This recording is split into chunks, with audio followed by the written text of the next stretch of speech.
Queridos, há 2 domingos eu ministrei sobre quem é maior no reino de Deus. E falei sobre as crianças, né? No capítulo 18 de Mateus. Eu vou trabalhar o capítulo 9 de Marcos, que tem a mesma história, a mesma narrativa bíblica. Entretanto, ele acrescenta, o evangelista Marcos, ele acrescenta algumas informações ao texto que eu gostaria de refletir com vocês. Por favor, Evangelho de Marcos, Marquinhos. Quem escreveu foi Marquinhos, aquele que deu um trabalho a Paulo, né? E aí ele escreveu esse evangelho lindo, João Marcos, o rapaz que era da família de Barnabé. Ele foi causador de um grande conflito entre Paulo e Barnabé. A briga que eles tiveram lá, aquele desentendimento, foi por causa de Marquinho. Ô, Marquinho, para dar trabalho, meu Deus. Mas aí Marquinho amadureceu, as coisas mudaram, e o evangelho que leva o seu nome é fruto do seu trabalho. Olha que coisa linda, como Deus faz. E lá na frente, já perto assim, dos últimos dias de trabalho de Paulo, o apóstolo Paulo diz que o Marcos foi alguém muito especial na vida dele. Olha que coisa linda, né? O que Deus faz. Mas a gente vai continuar nos ensinos do nosso Senhor Jesus Cristo acerca de comunidade, de fé, de evangelho, de missão. A mensagem de hoje tem a ver com isso. A gente proclama o reino de Deus, a gente quer que pessoas participem da igreja do Senhor, só que,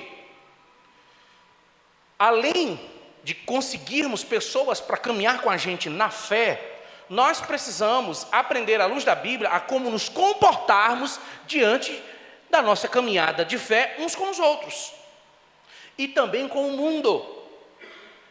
E o Senhor vai trazer alguns alertas aqui sobre essa situação. Por quê?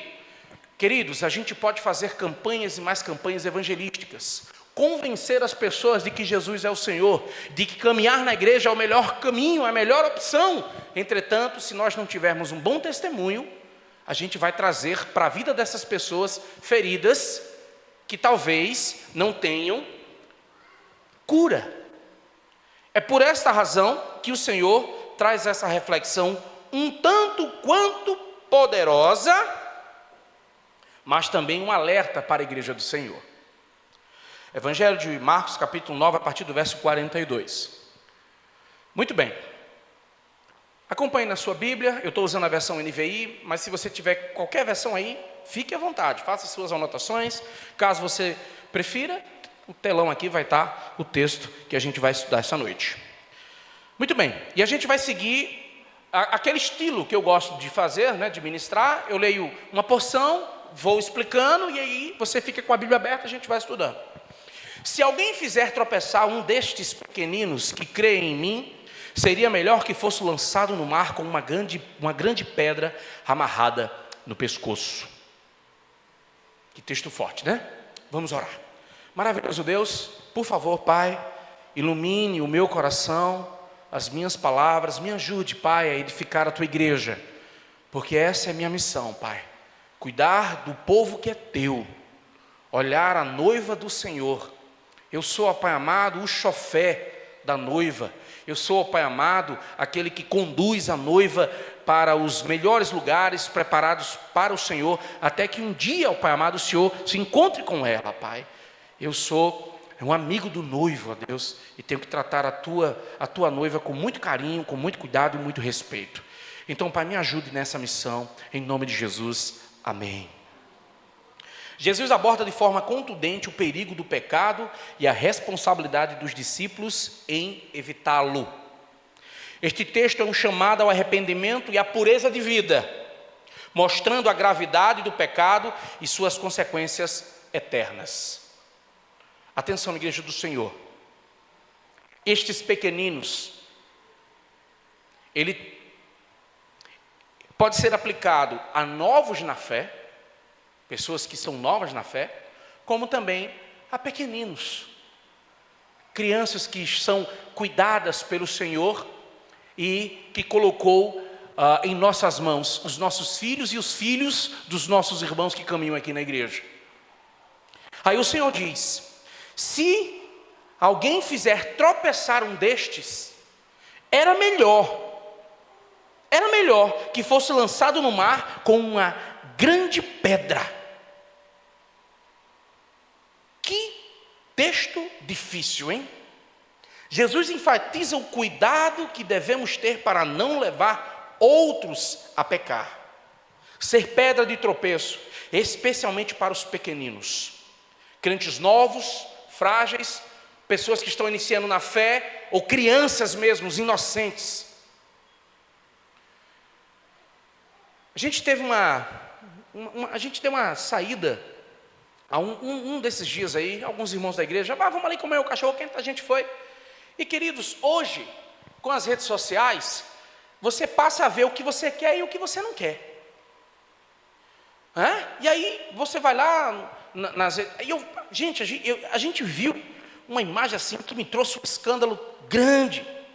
Uma pessoa que era da fé, uma pessoa que caminhou na fé, mas revela nas suas redes sociais um comportamento totalmente distante de Deus. E isso me trouxe assim uma sensação muito negativa. Eu digo, meu Deus, como é que pode? Pessoas que professavam a fé, caminhavam e de repente agora têm procedimentos distantes da vontade de Deus, impactando a nós cristãos e aqueles que não são. E o Senhor nos alerta, por favor, queridos, evitem em nome de Jesus os tropeços. Não administrem pecados de estimação. Resolva em nome de Jesus, porque isso pode ser muito, mas muito desagradável. Ainda nesse ambiente de rede social, eu vi um vídeo que eu fiquei extremamente impactado negativamente. Quando eu vi, eu fiquei extremamente entristecido. Acho que aqueles que são do inimigo, e o inimigo deve ter dado grandes risadas com aquilo. Não sei se você viu, mas circulou nas redes, um líder de uma igreja estava tendo um relacionamento extraconjugal e uma ovelha filmou ele na praia, com a outra pessoa que não era o seu cônjuge. Aí a pessoa filmando disse assim, diga agora que é mentira.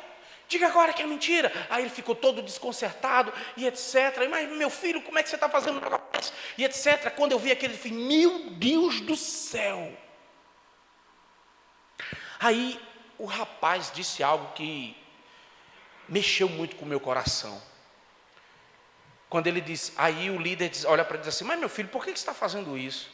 Aí o rapaz diz assim, eu tenho pena das ovelhas, pastor. Eu tenho pena das ovelhas que o Senhor colocou para Deus, que Deus colocou para o Senhor cuidar. Nossa, isso me feriu a alma. A alma. Não sejam pedras de tropeço. Peça para sair. Entregue. Não venha mais. Mas leve o evangelho a sério. Leve o evangelho a sério, meu irmão. É algo muito importante. Quando eu olhei aquilo, me doeu a alma. Eu digo, meu Deus, como é que pode um negócio desse? Não vigiou, não se policiou. E aí agora é pedra de tropeço para muitos. Para muitos. E o Senhor é muito forte aqui. Era melhor que ele fosse lançado no mar do que fazer os meus pequeninos pecarem. Para vocês terem noção como esse altar é sério, como o púlpito é sério. De Deus não se zomba, diz o texto de Gálatas. Tudo que o homem plantar, isso também ceifará. Os homens enganam uns aos outros, mas jamais enganarão aquele que sabe de tudo. É por essas e outras razões que nós precisamos ter uma vida íntegra diante de Deus. Viver em santidade, buscar fazer o que é certo, andar dentro da palavra de Deus, ser honesto, compra e pagar, não ser trambiqueiro. É por essas e outras razões, queridos, que nós temos que ter uma vida íntegra diante do Senhor. Porque tudo está sendo anotado, queridos. O texto de Apocalipse revela que um dia Ele abrirá um livro e vai procurar o nosso nome. E tudo está registrado.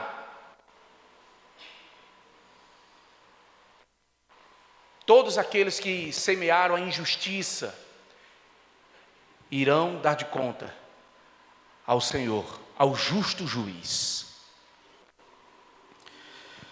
E o Senhor continua o ensino. Se a sua mão o fizer tropeçar, corte-a.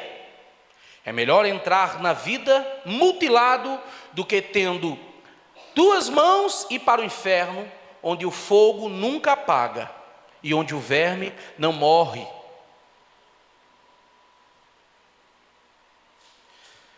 Verso 47. E se os seus olhos o fizer pecar, arranque-o.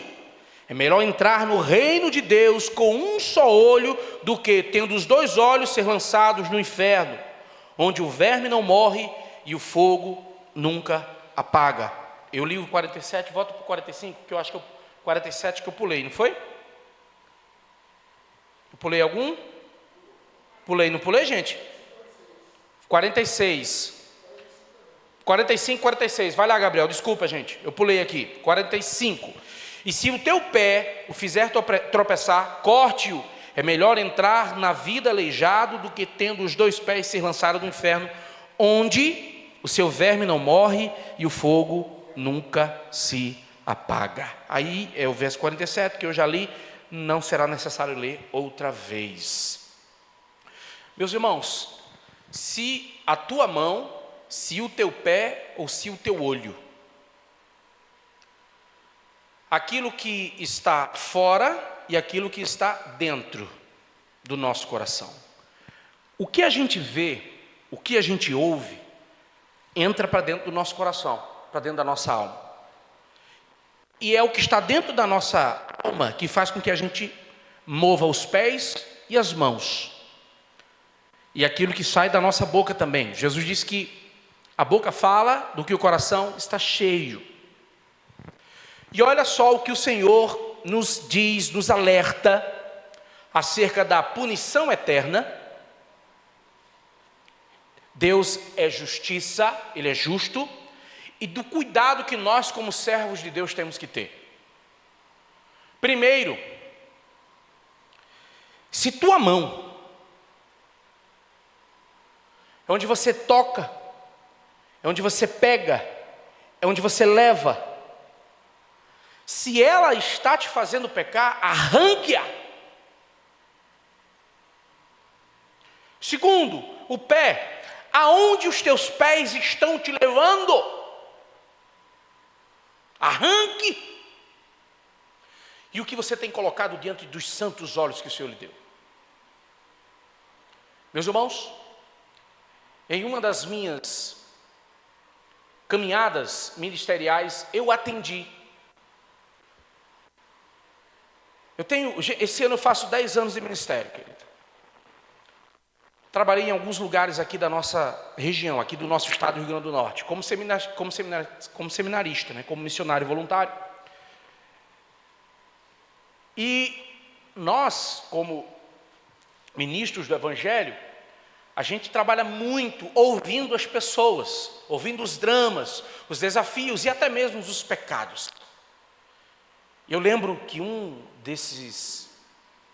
numa dessas oportunidades, a pessoa confessou um erro e algo me chamou a atenção, que esta pessoa, ela pegava o seu automóvel e ia para uma outra cidade, em um outro estado, para cometer o pecado. E depois voltava para a sua cidade. E foi assim durante alguns anos. E confessou e disse: pastor, está assim, está assado. E eu fiquei a imaginar como nós podemos aplicar esse texto em uma situação como essa. Queridos, Deus não está sendo literal aqui. Não é para você arrancar a sua mão, não é para você arrancar o seu braço, não é para você arrancar o seu olho, mas o Senhor está dizendo que você tem que tomar uma atitude radical diante daquilo que te afasta de Deus. Se é um lugar, não vai mais. Não vá mais. Se é o que você vê, não enxergue mais. Mortifique sua carne. Lute contra isso, peça ajuda. Porque a consequência de tais atos podem ser irreversíveis. É melhor você ir para o céu manco do que para o inferno com seu corpo todinho.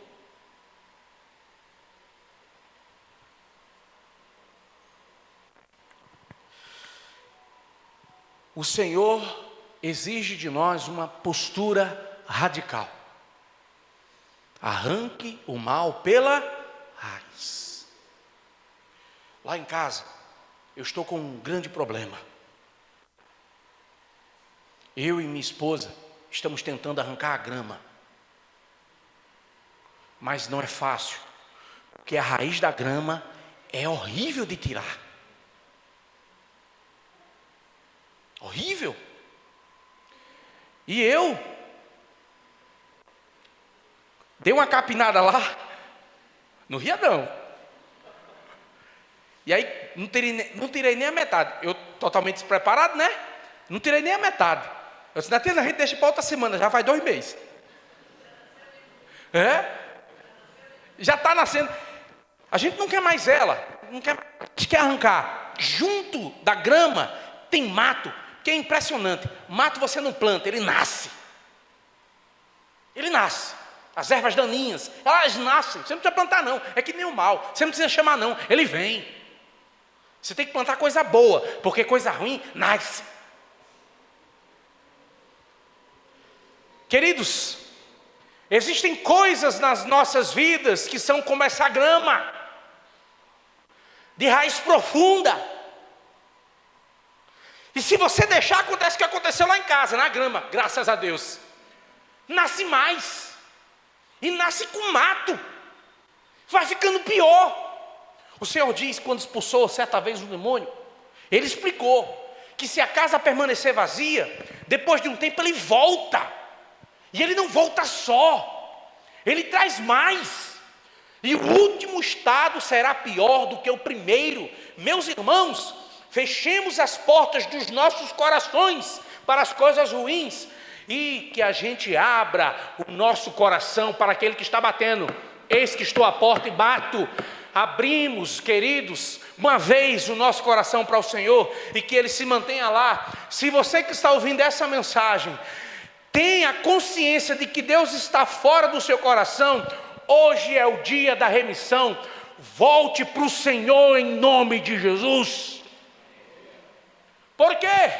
Porque o caminho daqueles que não têm a Deus é onde o verme não morre e o fogo não se apaga.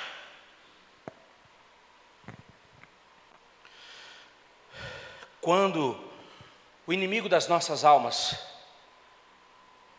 ele sai da presença celestial e ele cai, daí o anjo caído, e ele leva uma parte com ele, o Senhor cria um lugar para ele chamado inferno.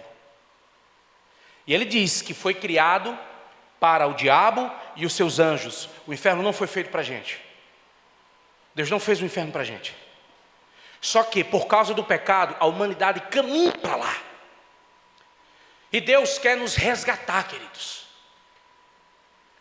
Nós que aqui estamos, já fomos. Amém, irmãos? Para lá a gente não vai. Se tiver alguém em nosso meio que ainda tem dúvida, por favor, hoje é o dia. Hoje é o dia do Senhor. Entregue sua vida ao Senhor. Volta para o Senhor. Só que nessa caminhada, nós precisamos estar atentos para não vacilarmos. A Bíblia está cheia de versículos de orientações acerca da prudência, de vigiar. Aquele que está em pé, aquele que pensa estar em pé, cuide-se para que não caia. Não apague de vós o Espírito do Senhor. E existem tantas outras orientações para que a gente se mantenha firme. Aquele que permanecer até o fim receberá a coroa da vida. Está cheio, está repleto de versículos onde ensina a igreja do Senhor a se manter firme, a olhar para a cruz, a olhar para Jesus, que é o nosso alvo.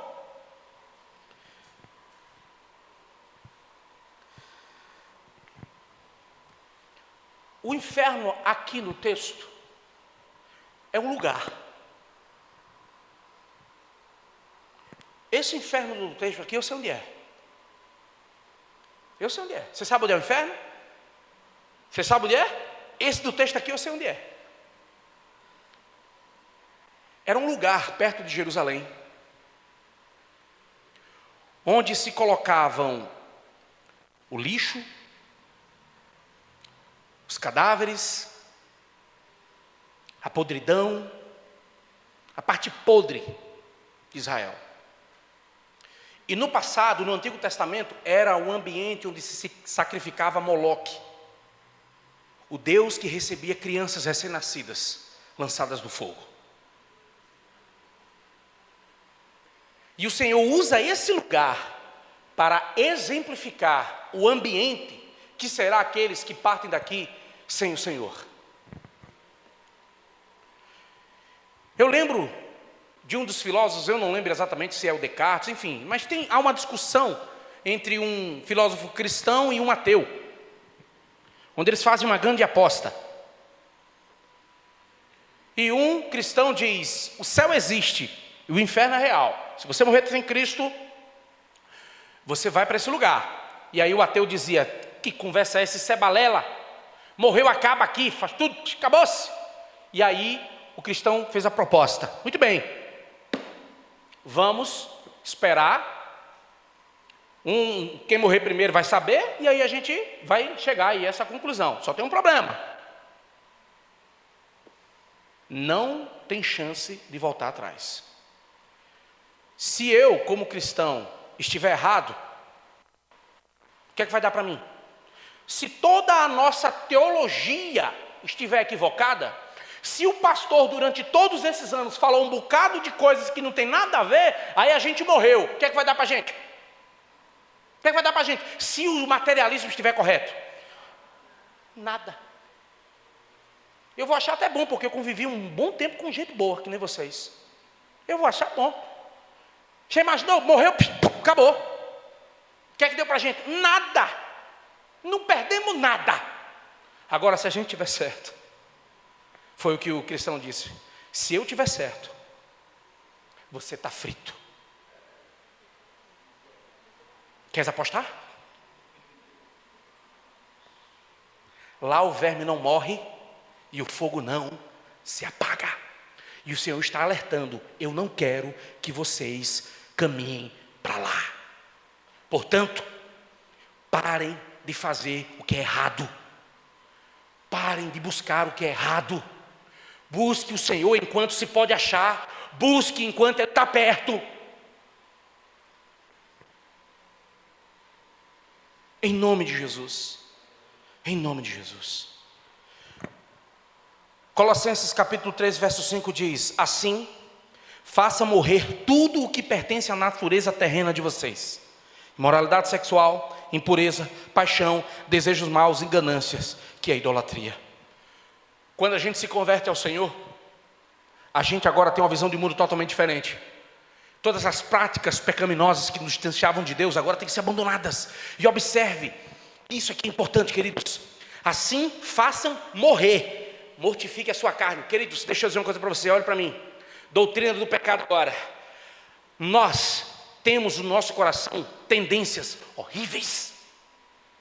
Horríveis. Não se culpe. Eu também sou assim.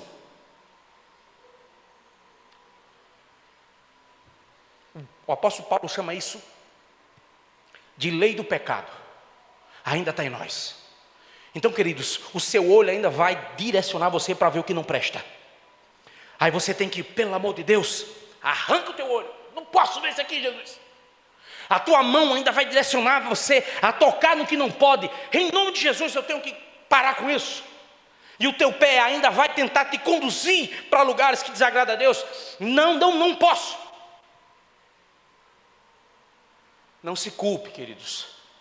Nós somos assim. O apóstolo João diz que aquele que disser que não tem pecado, faz de Deus um mentiroso. O apóstolo João, ao ensinar a igreja, diz: eu digo isso para que vocês não pequem, mas se vocês errarem, temos um advogado que irá nos defender. Aleluia! Confesse o seu pecado e abandone. A Bíblia diz que aquele que confessa o seu pecado e o deixa alcançará misericórdia. Misericórdia, queridos. Meus irmãos, nós temos uma natureza ruim. A gente julga errado. A gente conclui as coisas erradas. A gente chega num ambiente, aí a pessoa não falou com a gente não gostou de mim, está tretado. A gente só pensa o que não presta, gente. É mentira do pastor? É uma tendência que a gente tem. Ó, tá vendo? Não falou comigo, tá com raiva de mim. Aí chega para fulano, você viu Ciclano? Não olhou para mim, tu viu como ele me tratou? Isso é lacrente. Aí o outro está aqui, com um problemaço, não está nem enxergando nada, está aqui totalmente alheio à realidade do ambiente, mas nós nos sentimos o direito de julgar já e chegarmos a conclusões, porque o nosso coração pende para o que é errado, querido. E aí, meus irmãos, vivemos em um ambiente difícil. Que Deus nos dê forças para continuarmos em nome de Jesus. Em nome de Jesus. O Senhor nos alerta a termos uma vida íntegra diante de Deus. E aí eu quero ensinar algo importante para os irmãos. Há uma grande diferença entre pecar e viver em pecado. O crente, o salvo, não vive em pecado. Ele peca, mas ele não vive em pecado. Viver em pecado é algo que é difícil de acreditar e entender que um crente, salvo no Senhor, de fato peque e ache isso bom. Peque e ache isso legal. Eu, pelo menos, quando erro, acredito que é o Espírito que habita em mim, já puxa a minha orelha. Eu já me sinto mal. E aí eu já busco resolver a situação para ficar em paz com Deus e com aqueles que, de repente, eu possa ter ferido, algo do tipo. Acontece, é com você, assim acontece com você também? Uma das características de um salvo é ficar incomodado quando você erra.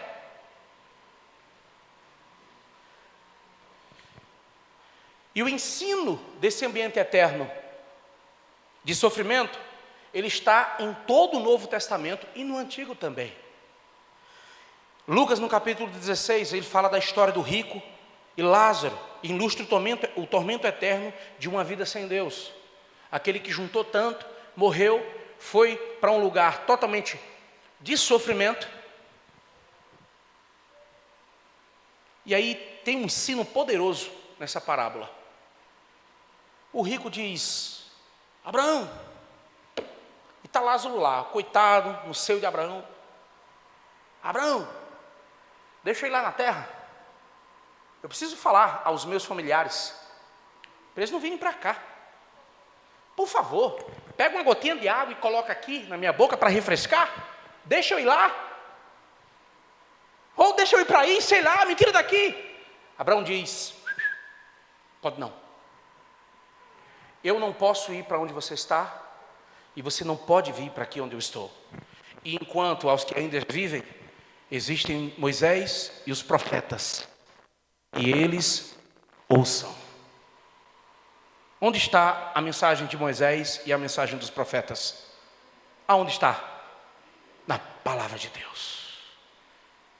É o único livro que contém um caminho da eternidade.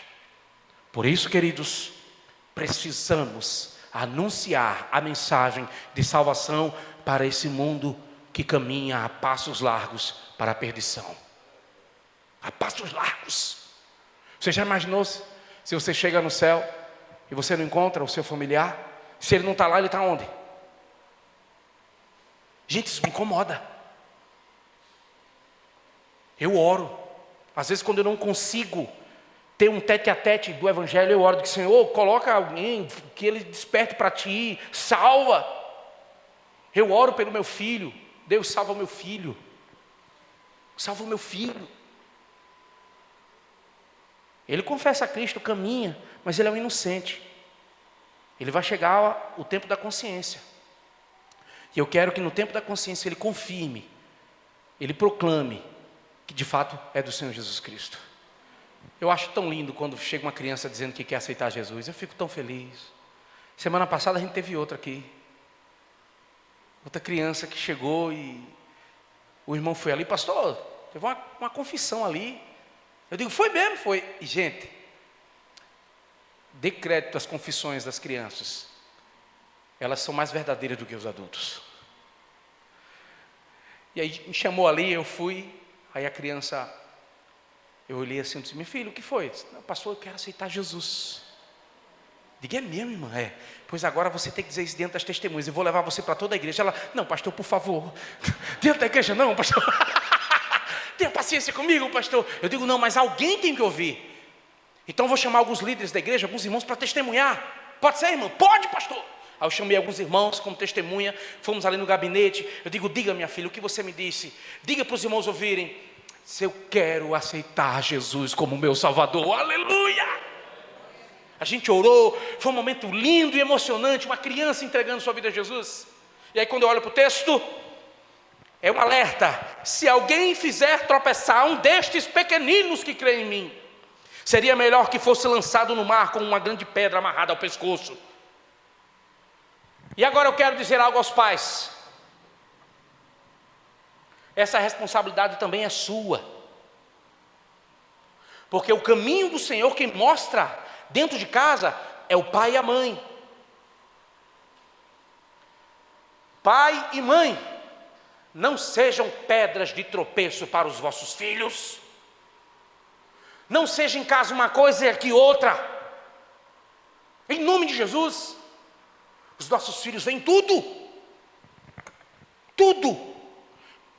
Eu e Natiana, a gente vive se policiando. Jesus me ajuda, porque às vezes a gente fala demais. E aí o menino, quando você menos espera, o menino parte.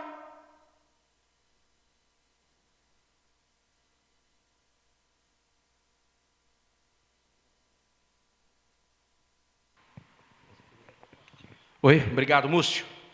E queridos, a gente tem que se policiar, meus irmãos. Eu digo, Natiana, a gente tem, porque às vezes a gente fala uma coisa, a criança não vai entender. Entende de outra forma. Eu digo, meu filho, não é assim não, é assim, assim. Aí você vai lá e orienta. E o testemunho, né? E o testemunho. Queridos, todo domingo, o seu filho que participa da escola bíblica, ele sai daqui com uma lição para toda semana, uma por dia. Faça com seu filho. É o momento que você vai ter de devoção ao Senhor, de participação com o seu filho. Não seja pedra de tropeço. Em nome de Jesus. Em nome de Jesus. Caminhando para o final, queridos. Cada um será salgado com fogo. Verso 49. O sal é bom, mas se deixar de ser salgado, como restaurar o seu sabor? Tenham sal em vocês mesmos e vivam em paz uns com os outros. O Senhor está falando isso para a gente. Uma das funções do sal, uma delas, é conservar. Conservar. Manter. A outra, temperar. Dar tempero. Se você botar sal demais, fica muito salgado. Sal de menos, insosso. Daí, um dos frutos do Espírito, temperança, equilíbrio. Não nos desequilibremos, queridos, na nossa caminhada de fé. Precisamos nos manter firmes e fortes com a decisão que tomamos de seguir a Jesus até o fim. Eu fico imaginando na grande tribulação, se participarmos dela. Os cultos terão que ser escondidos. E aí a gente confessou, fecha essas portas aí e vamos cultuar o Senhor. Pastor, e se arrombar essa porta aqui com a metralhadora, mandando a gente negar a Cristo? E aí? Qual seria a decisão da igreja?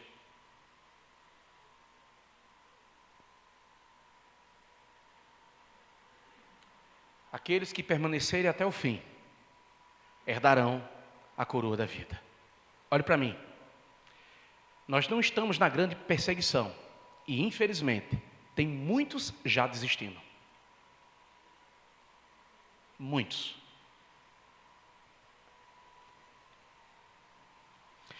Se mantenham firmes, equilibrados, porque se o sal, que somos nós, perder o seu sabor, o texto diz que nada serve, ele não presta mais para nada, a não ser para ser lançado fora e pisado pelos homens, fora da comunhão e ser humilhado pelo mundo. Fique firme em nome de Jesus.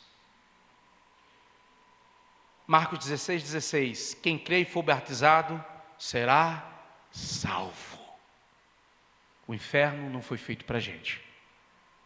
Que Deus abençoe você em nome de Jesus. Fique firme em nome de Jesus e vamos avançar para a glória de Deus. Aleluia.